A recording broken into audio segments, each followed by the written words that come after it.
Handling criticism. Hi, I'm Angie. Hey, I'm Eddie. Thanks for joining us at Life Squared.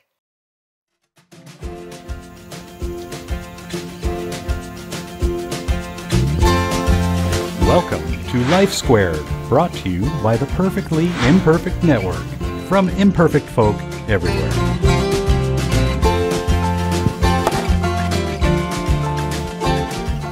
Yes, handling criticism. I don't care who you are. Right. It's a difficult thing to do. No kidding. When someone criticizes you, it ain't no fun. It is not. So we're going to talk about a little bit about how you do handle it. Yeah. And sometimes whether you need to be handling it at all Right. or taking it seriously. Right. Okay? So number one, wait before reacting. I think we all do it a little bit better if we process. Right. Okay? Yeah. That knee-jerk first reaction on anything generally isn't good unless you're a trained soldier. Okay? You're right. It really isn't. I know I have to process things. How I see something the first 5 seconds is much different than how I see it 10 minutes later even. You're right. Maybe, and 3 days later, it's a whole lot different. So try if you can. Sometimes we have to react right away, but try to just wait. Right. Number two, is it constructive criticism? Now, constructive criticism means there are details, there are specifics. There are some things you're probably doing well, some things you're not doing so well at. But if they just say, you're awful, No good. no, that's not constructive criticism. Or, you suck. Yeah, that's beat down. Okay. But, if they're saying, for example, you could smile a little more. Right. Or, maybe, your hair's sticking up there. Why don't you just brush it down? That's a constructive criticism. I mean, that's someone that wants you to be the best at what you are. You're exactly right. It's a lot different than knocking you down. Right. Number Number three, remember, criticism is another person's opinion. They're not always right. No. And an opinion is just that. It's an opinion. Right. And so you have to take and analyze the situation yourself. Is this just their opinion? And maybe they don't have a background for this opinion. Right. Let's face it, your doctor's opinion about your health is a little bit more impressive than a coworker's. Yeah, no kidding. Okay? So you sort of got to weigh their criticism and where it's coming from. You're right. If you want the doctor to talk about your car, probably not so good. I'm not going with that. Yeah. Number four, is the criticism relative or has it already been solved? Now, sometimes you catch yourself making a mistake. Right. This happened to me the other day.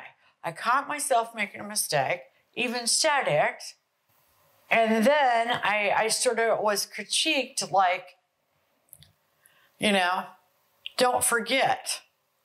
Well, clearly I already fixed the problem. Or make sure you don't, let your shoes be untied. Well, I already tied my shoe. It's that kind of thing. If the problem's already been solved and they're telling you, well, they're sort of, gouging. Yeah, they're sort of digging at you. Number five, when it is good criticism, and that means they want you to be your best, show appreciation and show some humility. Because we all can be better at whatever it is we do. So true. So and that person also needs to be able to be a person that can also take criticism.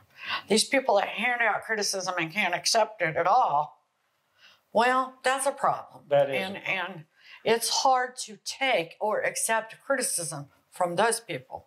Yes, it is. Number six, is it feasible or reasonable to plan on it? They might say, well, it's better off if you were shooting this video from a mansion down the street. Well, could I even make that happen? No. No. So sometimes it's just not feasible. Sometimes it's a little bit of gaslighting when it's not feasible. Right. You know, well, too bad you can't be shooting down the street. Yeah, You yeah, know? it is. Exactly. So, number 7, don't dwell on it. Decide, you know, whether this is feasible, Right. whether it's good criticism, whether you can act on it, whether you can even do it, you know. If Right. somebody told me, well, it'd be great if you would walk a tightrope. Well, that's not happening. So, you know, just move on, That's right. you know. Just go on. Just don't dwell on it. Number 8, if you wish, ask questions. When the person criticizes you, especially if you don't understand, feel free. If they felt free enough to criticize you, you should be able to question them about the criticism. Ask them for an explanation. Explain it. Absolutely. Absolutely. Number 9, key phrases you can say as you're accepting it is, I understand. Right? I'm working on it. Working on it. I appreciate your input. None of those are committal. Right. They don't mean, especially, I appreciate your input or I understand. Doesn't mean you're going to do what they say. Right. And you can understand something and not plan on, you know, doing whatever it is. Right. You know, I understand a lot of things I don't agree with, you know. So that's how you handle criticism. It's very hard. You know, I don't want to suggest, oh, do all these and it'll be easy, but it'll be a lot easier. Right. And that's what we want to help do here. You bet. Make things easier. Hey, thanks for joining us here. You all have been great. If you keep hitting that subscribe button, hitting those like buttons, keep coming back to view our videos, we really appreciate it. Yes, we do. And thanks for joining us here at Life Squared. We really appreciate you joining us today at Life Squared on the Perfectly Imperfect Network. To get more content, please consider subscribing. If you have any questions or feedback, we'd love to hear from you in the comments section. Thanks for watching.